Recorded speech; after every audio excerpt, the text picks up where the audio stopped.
تو وہ ایک چرسی تھا، کچھ چرسی تھے، چرسیوں میں آپس میں بڑی محبت ہوتی ہے کیونکہ ان کو پتا ہے ہمارا جینا مرنا ایک ساتھ ہے، سب نے ہمیں گھر چرسی تو آج کل سنے ہیں بڑے اچھے اچھے لوگ بھی معذرت کے ساتھ پی رہے ہیں، ہیروئن چی تو چند ہیروئن چی تھے، ان میں بڑی محبت ہوتی ہے جی۔ اچھا جہاز اس لیے کہتے ہیں وہ آسمانوں پہ رہتے ہیں نا۔ ایک ہیروئن چی سے کسی نے پوچھا کہ ہم نے سنا ہے کہ ہیروئن پی کے انسان کو ایسا لگتا ہے کہ چاند پہ پہنچ گیا ہے، کیا یہ درست ہے؟ تو وہ کہتا ہے تو میں بھی کیا زمین پہ بیٹھا ہوا ہوں کیا؟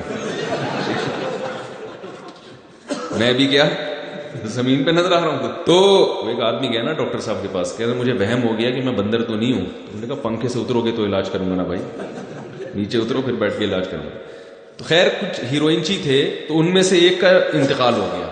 اب ہیروئنچیوں کو کیا پتا قبرستان کی طرح غسل کفن دفن کیا ہوتا ہے، انہوں نے ایک چادر میں میت لپیٹی اور اٹھائی، چارپائی پہ نا ڈال کے، چار بندوں نے کندھا دی اور چل پڑے کہ چلو دیکھتے ہیں کیا ہوگا۔ تو وہ اب کہیں بازار کی طرف سے جا رہے تھے، تو جو بھی دیکھتا ہے جنازہ آ رہا ہے سب کندھا دینے کی کوشش کرتے ہیں۔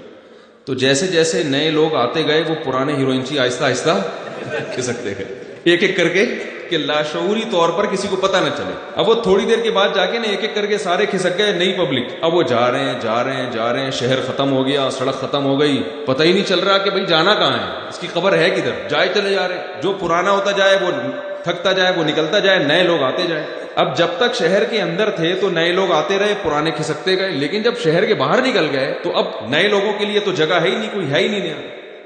وہ لوگ جو پرانے ہو گئے نا اٹھائے، وہ پریشان کہ بھئی اس کو لے کے کدھر جائے، کہ کس کا جنازہ ہے، کون ہے۔